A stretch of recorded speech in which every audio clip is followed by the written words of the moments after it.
Today is Thursday, April 28th, and welcome to the 8:30 show. I'm KJ, and every Thursday night you'll find me here at 8:30 p.m. on YouTube at Metro Conservative Media. Hit the subscribe button and give me a thumbs up. At the same time, I'm also live on Facebook at the Metro Conservative Media page. As you know, we are trying to get our videos to a broader audience and recognized all over Maryland, and for that matter, the country. The only way that happens is if you subscribe. So drop a like right now and comment. You can do that, like I mentioned, on YouTube and Facebook right now. Also, as you join the conversation, we will respond to your comments throughout the show. This is a show where I chat with various individuals about important issues that directly impact our communities. Tonight, I am talking with Mecca Mohammed.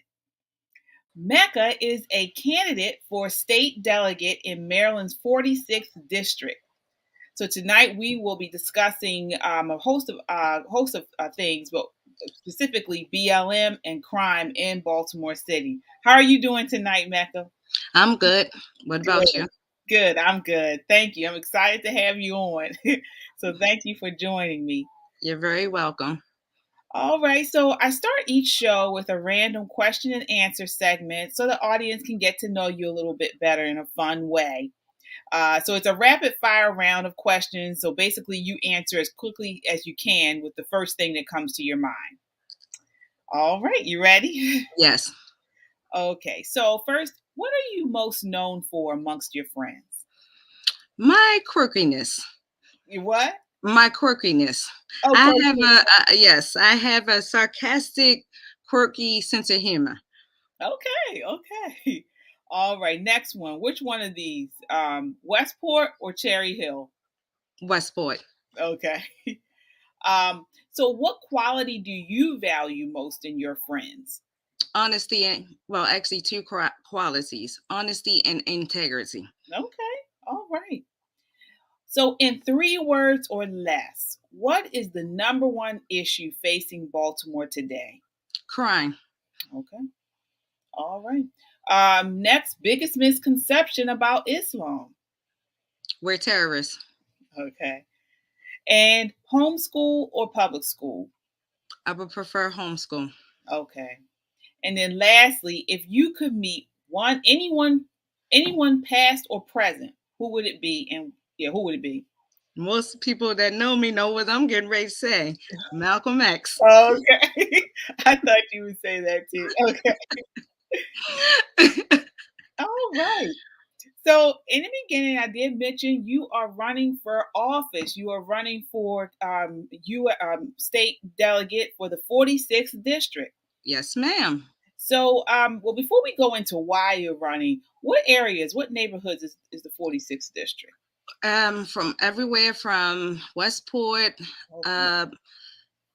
Leiden Hall. It stretches from downtown, from Kennedy Yards, Raven Stadium, all the way over east, from Fells Point to Greektown. Oh, okay. Yes. Right.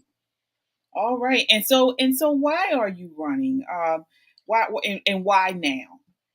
Well, I'm running because I'm tired, just as most people are in Baltimore City. We're tired of the crime. We're tired of the unreliable educational system. We are tired. We are just tired. Mm-hmm. And it's not even about why now. Is if not now, when? We have to have people in office that actually have the best interests of the people. Number one. Number two, you have to have an official that represents the people that is for the people, by the people, of the people, not an official that is elected for personal, financial, or political gain. I want better for my children if they choose to stay here. I want better for my grandchildren when they have children. I want better for my fellow brother and sister. And enough is enough. This is why I'm running. All right. And so you are from Baltimore, is that right? Have you been here all of your life, or how'd that work? Mm-hmm. I'm no Westmore, I tell you that much. Oh yeah, I know. Yeah. Right. Go ahead. Hey, it is what it is. Mhm. I was born in DC, but I was Okay. raised in Baltimore. I've been my mother moved to Baltimore when I was 6 months old, and I've been here ever since then. Okay. All right. And like you mentioned, for you guys who don't know, there is some controversy behind Wes Moore. He's a Democratic candidate running in Maryland for governor.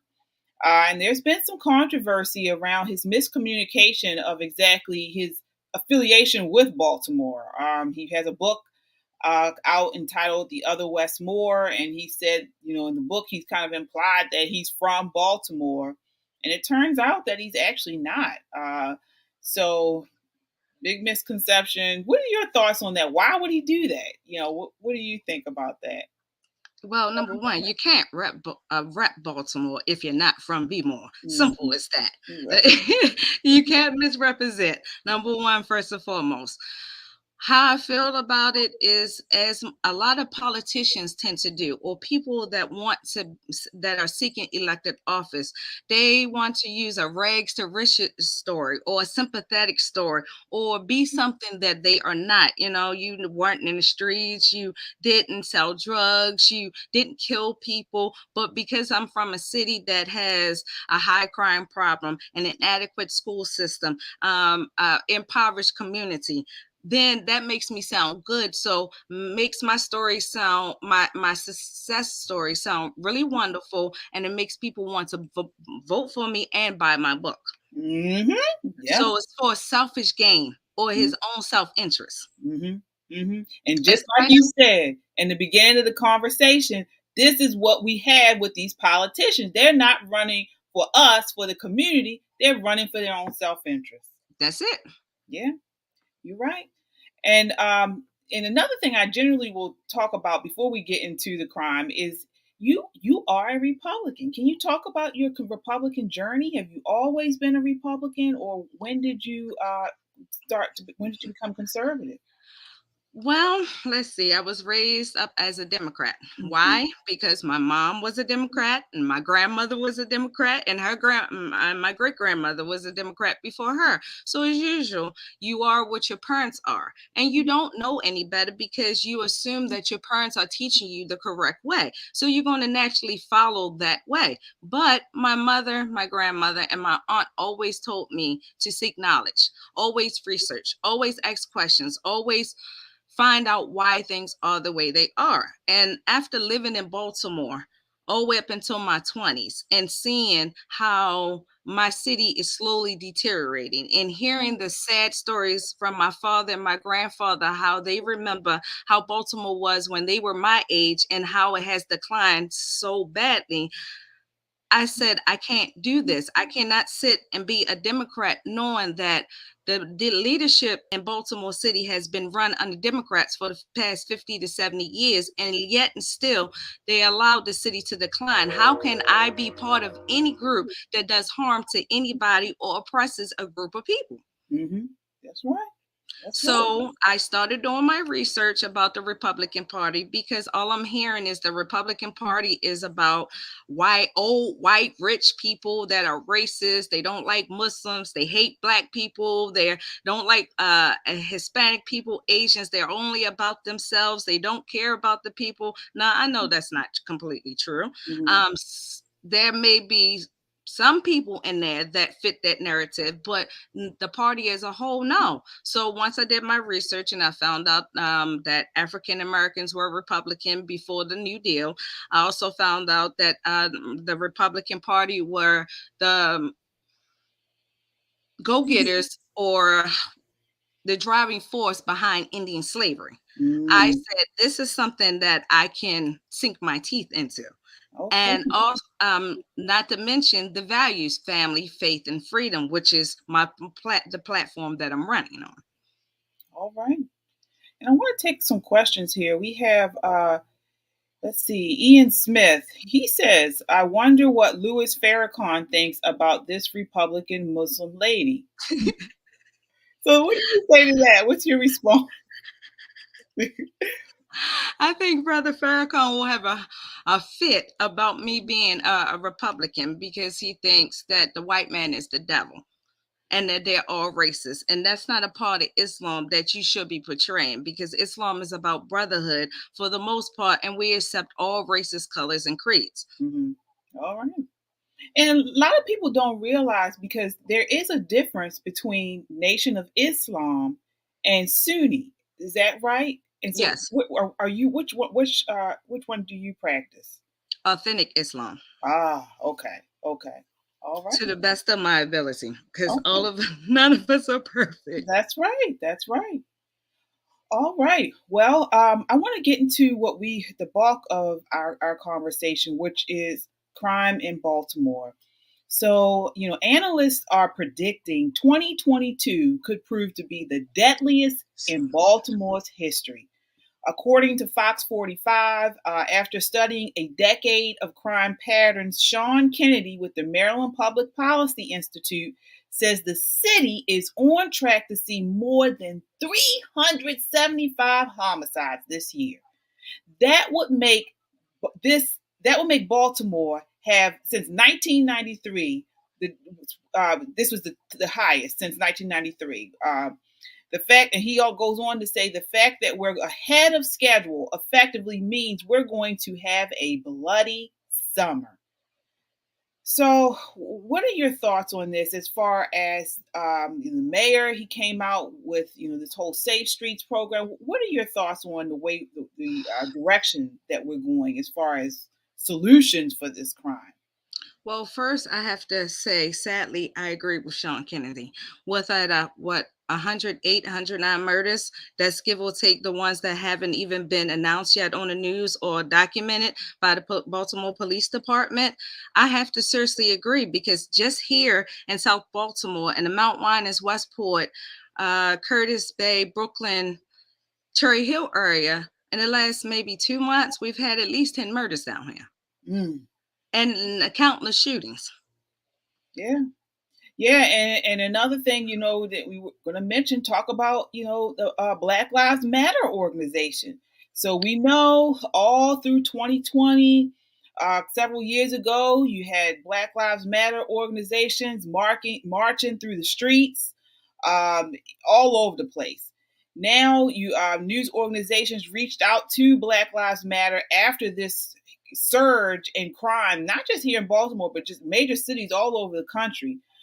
News organizations reached out to them back on April 14th of this year, inquiring if they had a comment on the FBI data showing that there was a 32% increase in Black murders in 2020 compared to 2019. And they had no comment, and we haven't seen them. They're not marching, they're not doing anything. I mean, what are your thoughts on Black Lives Matter? Because this is an institution they've been popular here in Baltimore. Black Lives Matter is phony. Mm-hmm. As simple as that. It's no other way to explain it. Because if Black lives really and truly mattered, you would be marching in the streets just as you do every time you claim a white officer or an officer kills one of us. Mm-hmm. If Black lives mattered, you would be pushing to convince and persuade our sisters not to have abortions. Mm-hmm. If Black lives matter, you would be doing your best to be on your state legislators like white on rice about the infanticide bill that they were trying to pass in Annapolis this year. Truly, if Black lives matter. That's right. That's right. And since you mentioned the infanticide bill, because that affects a big portion of Baltimore, since Baltimore is a large vector of abortions, a vector of area people who have abortions. What was actually this infanticide bill about? Basically, the infanticide bill the details of the bill pertain as goes. One, if a woman can have a baby, but if something were to happen to that child, say a death, within 7 days or a week to 28 days, there will not be an investigation by Child Protective Services. There will not be an investigation by Baltimore City Police Department or any other law enforcement agency in the state of Maryland. And if such an investigation occurred, then that mother or that family could sue law enforcement or could sue Child Protective Services. So So if I am, you said what were the weeks again?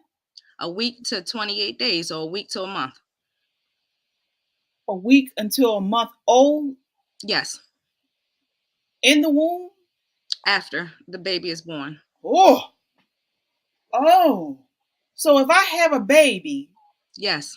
that's 3 weeks old and I decide, Lord help us to kill the baby, there's nothing that could happen to me. No. Now the bill failed, but don't get me wrong. If the same elected officials into office again in November are elected in November, then guess what happens? They're going to push the bill. And exactly, whoever wrote Sanction Murder, yes, that's exactly what it is. In fact, it reminds me of the story of Moses, or Musa as-Salam, as we refer to him in Islam, when the babies were ordered by Pharaoh, to all the male babies to be murdered as a result of his dream. Well, and the scary part about that is, so when you say it failed, was it something that went to the governor's desk? No, it didn't even make it to the governor's desk at Okay, all. okay. Because we have this governor's election coming up, this gubernatorial election, and this is why we say elections matter. Can you imagine?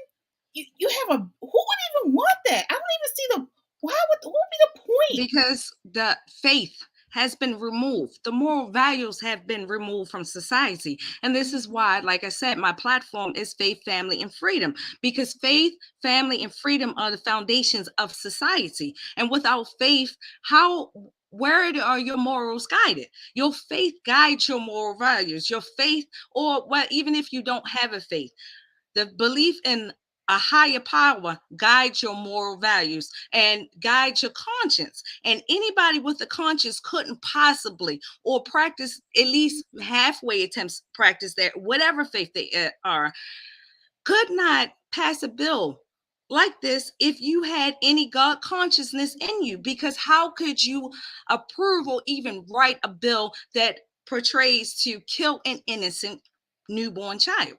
Mm-hmm. My goodness. Well, so we have this going on where we talk about protecting the children and the future, and this is totally opposite of that. And again, we have this crime soaring in Baltimore. I want to get your thoughts on Safe Streets. So this is a program that has been around since 2007.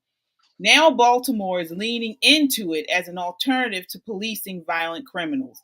So it was there was an audit done on the program, and the audit came back and said, it wasn't doing that well. The city conducted an internal review which found that the program is disorganized and it lacks oversight. Surprise, surprise. With anything that's supposed to be looked upon by Baltimore city government.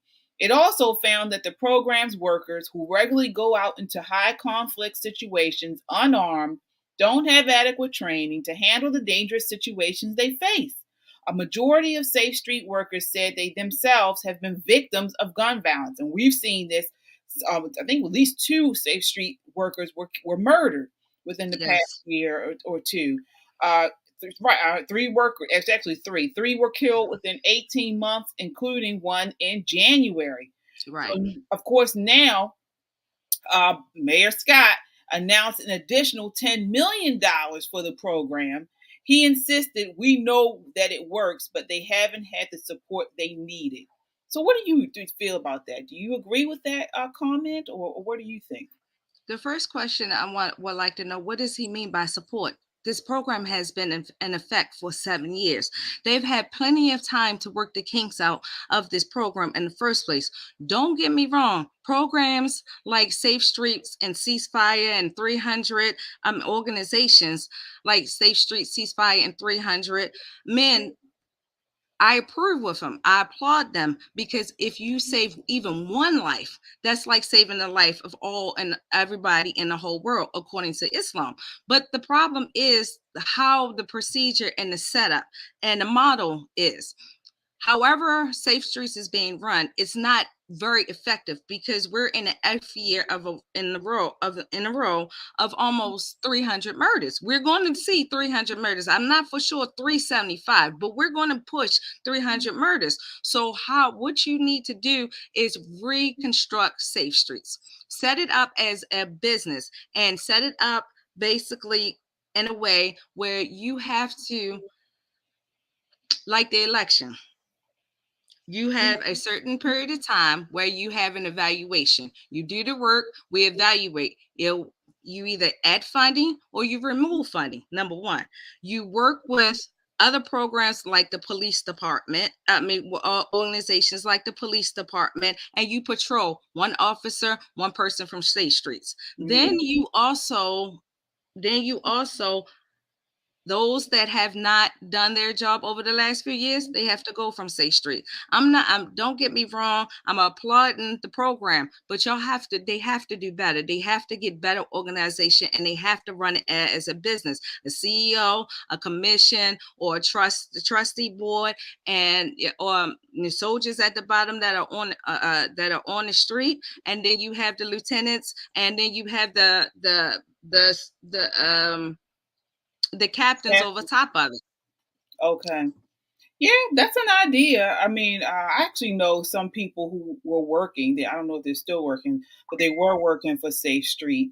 And it's a it's a issue. It's a program where you have people who have know the street life, have been in the street life, and now are no longer doing it, but they know what's going on in the streets, and so now they're out there trying to control this crime. So I'm on top of mentoring the guys that have been in the street, that have been locked up. Talk to the young brothers as you are patrolling the streets. Find out what they want, what they need, what they like, what they're interested in, and help get them connected to programs that will train them, and let them know about your path, the shoes that you walked in, and the decisions that you made in order for you to cause you to end up in prison, and for you to be working for State Streets, and what turns your life around. Yeah, I agree. I mean, it just feels like to me that we are at a point now where we're in the danger zone. We are in the danger zone. And so while I applaud programs like Safe Streets, like 300 Men, it feels like to me these programs are for the long term. Right. And we need something that's going to take control in the short term. Well, for the short term, honestly, we need a state of emergency needs to be called. Right. Yeah. We are in a crisis right now. And I don't understand. Don't get me wrong. He's a fellow Republican. Some may say he's a rhino, but nonetheless, you are the governor. You can call a state of emergency. Mayor Scott, you can call a state of emergency. And we need to bring a federal prosecutor in. I'm sorry. If you can't get it together, Safe Streets and ceasefire and 300 Men, nothing against the organizations. Again, I applaud them. But if it's not going to slow the bloodshed in Baltimore City, then it's time to take another route. So since Marilyn Mosby is in a bit of a pickle right now, why don't we bring a federal prosecutor to step in, call a state of emergency, bring the federal prosecutor in, and then clean house? Mm-hmm. Yeah. I'm sorry, because we cannot keep having innocent people getting hurt, or like what happened on Park Heights the other day, where the father was defending his son from the young man trying to steal his bike, or the teenagers that were stabbed at Digital Harbor High School yesterday. We cannot continue stuff like this. There has to be consequences to their actions, the people's actions. So if the programs cannot help or are not doing enough, then time for the law to step in. Federal prosecutor, call a state of emergency. Let's clean house. Yeah. I want to go to some of the comments that we have here. So let's see here. I have Chris Anderson. Through Vinraja can solve the crime with a comprehensive conservative crime plan. Okay, what do you think about that? He's this is Theroux. He's running for Marilyn Mosby's position, Baltimore City State's attorney. What do you think about that? I can't comment on his crime plan because I haven't read his crime plan. Okay. Christopher Anderson has pushed his crime plan, but I can't comment on anything that I haven't read as of yet. Mm-hmm. I can't honestly say that I would trust Ruvik Narera as being a state's attorney, only because of the case of Adnan Syed, the brother that's been locked up for a crime that he didn't commit for the last 20 plus years. And Ruvik Narera was the state's attorney on this case. Right, that is true. That is true. So and, that I, as I said, I can't agree or comment on his crime plan because I haven't read it yet. All right. And do you know if Theroux has responded to that, or as far as his role on the case and what's going on with it? No. And that's what galled me when he was running for state's attorney in 2020, because you're pushing for an expungement for people to clean up their backgrounds to be able to have an opportunity in life, those that have a criminal background. However, you're not pushing and moving heaven and earth. If you really cared about people, you will go back and check your own mistakes to see what happened with this case and see if this brother is actually innocent, or bring people in with fresh eyes just in case you did make a mistake and help get this brother home. All right. Let's see here. We have also Agnes. You all are. I love that you talk real issues. Yes, thank you. Thank you so much, Agnes, for watching with us. So let's see here. Chris Anderson again. What can BLM do? They're a symbolic only slogan institute. All they do is talk. They have no policies or plans. Yeah. I mean, the first thing BLM can do is bring attention to the genocide of African American people since Black Lives Matter. Like I said, whether it be by murder or abortion, either way, bring attention to the genocide of African Americans. Really put your money where your mouth is and practice what you preach. If Black lives truly mattered, then you would actually care about the concerns of the genocide of Black people, the Black people in your community or your community. Mm-hmm. And some people argue that Black Lives Matter was not formed to combat crime in urban communities. They were formed to actually, their focus is on when police shoot unarmed Black men. But my question to that is, or my retort, and I want to get your response to that. Well, then that's not an epidemic going on in Black communities. Definitely no one wants to see a police officer killing unarmed anyone, Black, white, whatever. Right. But what we're seeing is in extraordinary rates are crime, are murders of Black people by other Black people. Exactly. So, I mean, what are your thoughts on that? As far as that's what BLM says, the organization. I understand your sentiment for is any type of police brutality is bad. I understand Black Lives Matter, but if that's the case, then you should have brutality by cops. Name, not Black Lives Matter, because you misrepresent when you say Black Lives Matter. Point blank, period. With that. And there, as you said, there is more Black on Black crime. So if you're going to have portray a name of Black Lives Matter, then it should really be about Black Lives Matter, not only when Black lives are killed by police brutality, but Black lives should matter in all cases. Mm-hmm. Right. But they're being funded by George Soros. So what do you expect? Right. We do have a comment here. It says BLM does have a plan. It's more for LGBT and grooming than for actual Black lives. And that is true. We do know many of the founders of the organization and those that work within the organization are, of the LGBTQ community. They've put out their plan, their mission plan, and all. Big part of it is transgender issues and LGBTQ issues.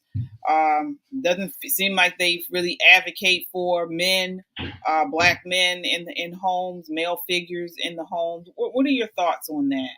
Just like a lot of things, fake news. Mm-hmm. You bring something as hot of a topic as racism and Black lives being murdered by police officers, Black people being killed by police officers, because you know that is a touchy subject in the Black community, and as there has been a history of police brutality for the last 100+ years in the Black community by law enforcement. Don't get me wrong, even in 2022, there has been incidents of police brutality. However, this is a distraction, because then you can push the narrative about homosexuality. To each of his own. Personally, my faith doesn't agree with it, but to each of his own. I don't judge. My thing is that you should not be distracting the public to push your narrative about homosexuality on the people. If a person chooses that they want to be gay, fine, but do not try to push that narrative about being gay, and to each of his own. Mm-hmm. Yeah. You using Black Lives Matter basically as a distraction to cover up what you're doing behind the scenes.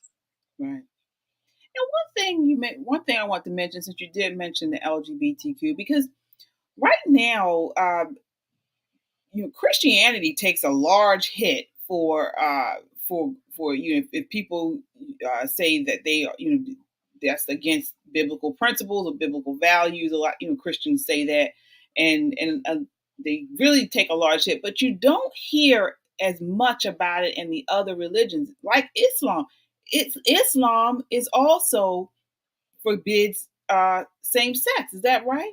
Indeed. Right. And so I don't understand why, when we talk about these issues and people take religious objections, they always push it on Christianity, but I don't hear as much as, Islam forbids that. Of course, Christianity does. And Judaism. Right. Yeah. So that's just always puzzled me when we hear the conversations and they don't include these other religions. It's always just Christianity. Is that talked about within the Islam community a lot, as far as the objection to this agenda of LGBTQ, and is that talked about?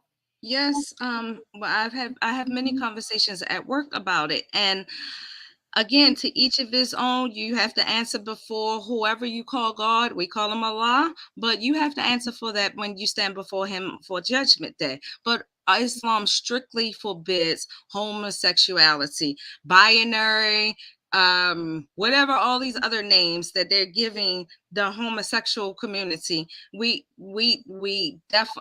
forbids it. Okay. And we believe that you will definitely go to the hellfire as a result of it. Okay. Because it's an abomination. Sodom and Gomorrah in all three books. Allah destroyed it for it never to be found on the map, even to this day. Why did he do that with the story of Lot? Because it's an abomination. Allah, God, Jehovah, Yahweh, whatever your faith is, did not create two men to lay down with each other and two women to lay down with each other. He created a man and a woman to procreate, to carry on lineage for generations, to populate the earth and worship him. Okay. All right. We have here Taylor Uvana says, yes, she is right. So, well, we are at the end of our time, Mecca. This time, 30 minutes goes by so fast. I want to is there any way anyone can assist you with your campaign, or any last thoughts you'd like to leave the audience with what you're doing and what you're trying to accomplish here in Baltimore City? Well, first of all, never judge a book by its cover. As most people know, I am camera shy, but once you get to know me, I never shut up. I know. We meet, have I met, and this is the most I've ever heard you talk. I am in shock, especially when you answered and said you were quirky. I think it was. I was like, what? Robin Thicke calls me a wallflower, but little does he know. Far as my campaign, as I said, faith, family, and freedom is my platform because I believe that these are the foundations to society.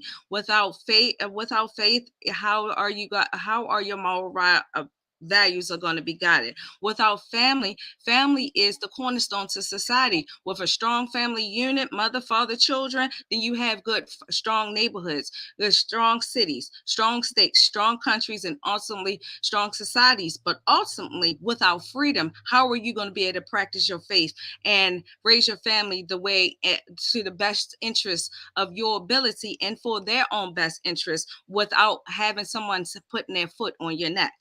Far as my campaign is concerned, I need volunteers. I need volunteers. I need everything that you can think of for for my campaign. I'm not a politician. I'm a little rusty around the edges, and I know probably somebody's watching the background. No, Mecca, don't say that, but I'm being honest. I'm being a realist. Whatever you can do to help offer any assistance, whether it be your time, whether it be your participation, whether it be making phone calls, whether it be anything, as far as the campaign, I would greatly appreciate it. My main goal or why I'm running is for the people. That's it, for the great best interest of the people, not for political gain, not for personal gain, not for financial gain, but for the people. We, the people, we are the people, we hold the power, and we give our elected officials the authority and the power to govern over us. So it's time for the people to take their power back. Absolutely. And as far as, is there a website or where some people can sign up and also donate? Because we know candidates need money to actually to compete with these other people out here that are politicians. So where can people do that? How can people do that? I am still working on getting my website up and running, unfortunately, for like the 10th time. But however, you can contact me through my Facebook page, Mekkah X Mohammed. It's an open Facebook page because I want to be transparent to the people. I want you to see where my mindset is. However, also Mecca X for Delegate, and it should be a donate button on Mecca X for Freedom, Mecca X for Delegate on Facebook.com, and Mecca X for Freedom at Twitter.com. Excellent. All right. Well, that wraps up this episode of the 8:30 show.